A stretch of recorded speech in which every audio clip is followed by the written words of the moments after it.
Welcome back. My name is Aaron Davis, and today I wanted to talk to you about 3 truths about your IRA, whether it's a Roth, whether it's a traditional, whether it's a SEP IRA. And so today we're going to go over 3 different things, and then at the end of this video, I'm going to share with you. I always like to do a portfolio update on whatever topic I'm talking about. So I have 4 kind of running portfolios that I'm going to kind of be talking with you guys on a weekly basis. The first is the retirement. Another one is if you have kids or children and you have custodial accounts. I like to discuss about different custodial account topics and things of that nature. And then I have a crypto account and then a standard taxable brokerage account. And so every week I like to kind of put out a video with some type of topic or some type of information regarding that type of portfolio. And so for this particular week, we're going to be discussing retirement portfolios. And so with that being said, let's get right into it. And so what this says, I'm a little bit in the way, but I wanted to give you a picture as to what happens if you start today versus starting tomorrow with your retirement plan. So many individuals say, I'll start that once I get this paid off, or I'll start this, in 5, 10 years when I have a little bit better job, more money, whatever the case may be. But I wanted to give you a visual picture. This is assuming a 10% return as to what happens if you were to start your retirement account at age 25, at age 35, and then again at age 45. With an IRA, the maximum amount that you can put in as of this date is $6,000. Now, there is a little bit difference if you're over the age of 50, which I'm going to talk about in the next 2 or 3 slides. But for the most part, if you're under the age of 50, you can only put in $6,000 a year. Now, as you can see here, if you start at age 25, you put in $6,000 every single year, so that's $500 a month. However you would like to put that in, either, again, you can do it in chunks, $500 a month. That's basically the plan that I am currently on. Then you're going to have your portfolio somewhere around $2.6 million. If you were to start that at 35, you lose over $1 million just starting 10 years later. And what's weird about that is that's only $60,000. 6,000 times 10 years, $60,000. Yet you lose over $1.5 million in account value just starting 10 years later. And then at 45, you lose another $600,000 versus if you were to start at 35. Now again, this all has an end goal of 65. Now the one caveat that I have down here at the bottom, and I'm going to show you a slide on the next, or I'm going to show you a picture on the next slide, as to what happens when you reinvest your dividends. I want to be as clear as possible.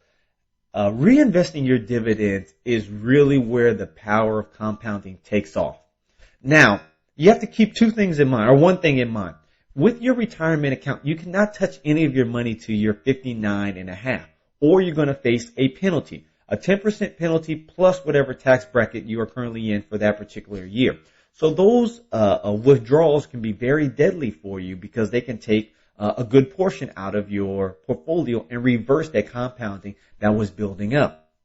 But at age 59 and a half, you can begin taking money out of this account without any penalty. And if it's a Roth IRA, without any taxes. If it's a traditional IRA, then you are going to have to pay taxes on the gains that money has received thus far.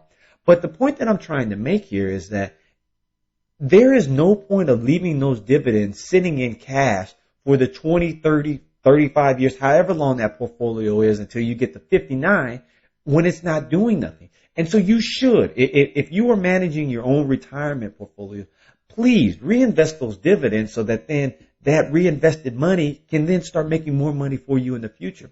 If someone is managing your account for you, I highly suggest that you just make sure, but I'm 9 times out of 10 sure that they are already reinvesting those dividends for you. But again, that is just going to allow you to really maximize those returns.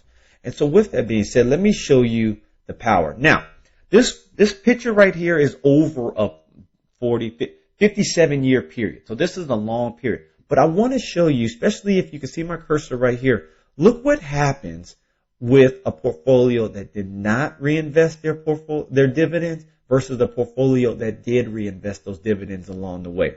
For the first, let's just call it 30 years, 25 years, there's almost very slightly different a slightly difference in the reinvested portfolio, the non-reinvested portfolio. But as you can see here, this is where the portfolio really starts to separate. And so it is important that you reinvest those dividends because two things happen. And I don't want to get a little bit off the topic, but my plan for my particular portfolio is to do the annual contribution all the way up until I'm 59 and a half. At that particular point, I'm going to stop investing in my retirement account. As of now, things always change. I'm 30 years away from getting to 59 and a half. Well, technically 29 and a half years away. But either way, I am going to start taking those dividends out of my portfolio and using that as a supplemental cash flow since it will be tax free. And so based off of how my portfolio and the guidelines that the investment calculators that I've used, my portfolio should be somewhere around anywhere from $2 to $2.8 million. And at that particular time, my portfolio is paying me somewhere around a 1.5% dividend. And so what that basically means, let's call it $2 million for simple math. My portfolio is going to be generating somewhere around $25,000 a year in dividends, tax-free for me.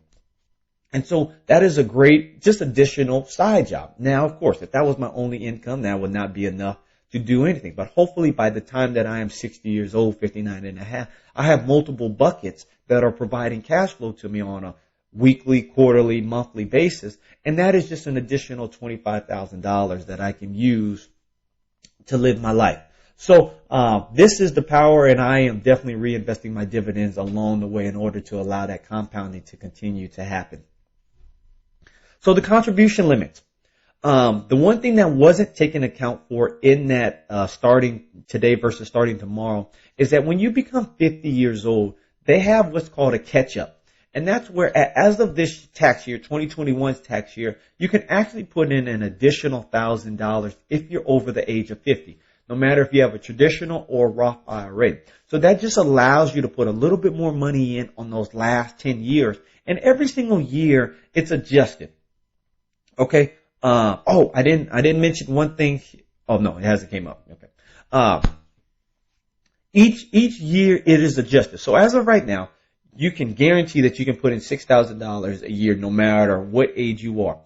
At age 50, that catch-up basis, every single year it's adjusted. Like last year, I believe in 2020 tax year, you can only put in an additional $500 a year. And so for 2021 tax year, they upped that from $500 to $1,000.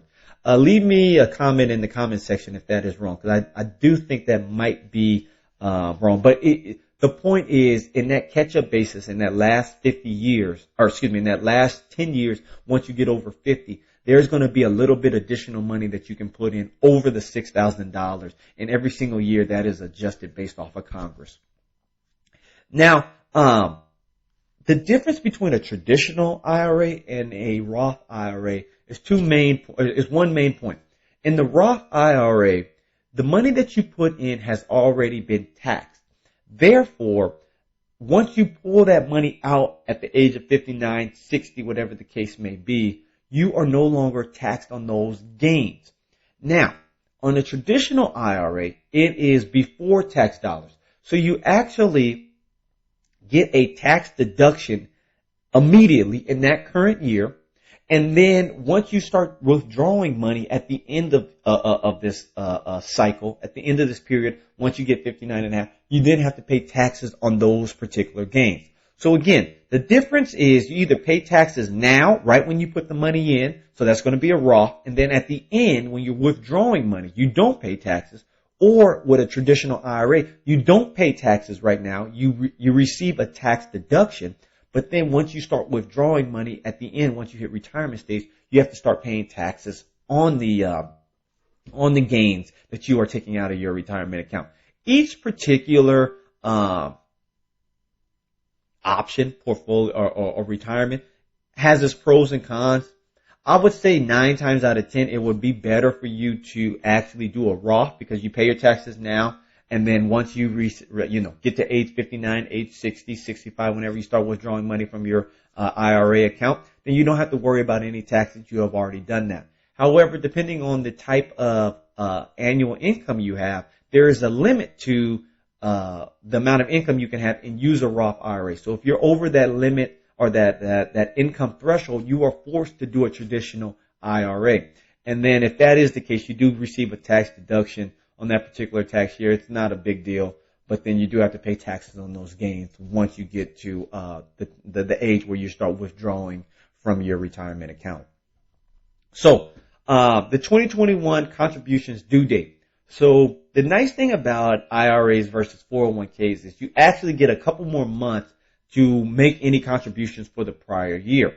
And so what I mean by that is you have up until April 15th to make contributions to your IRA, Roth, or traditional for the tax year of 2021. So we're currently in 2022, so that gives you additional 4.5 months to make contributions. Now, the only caveat that I really want to give you is that on traditional IRAs, your due date is a little bit different, and it's all dependent on when you file your taxes. Because with a traditional IRA, you actually get a tax deduction for the amount of money you put into your traditional IRA.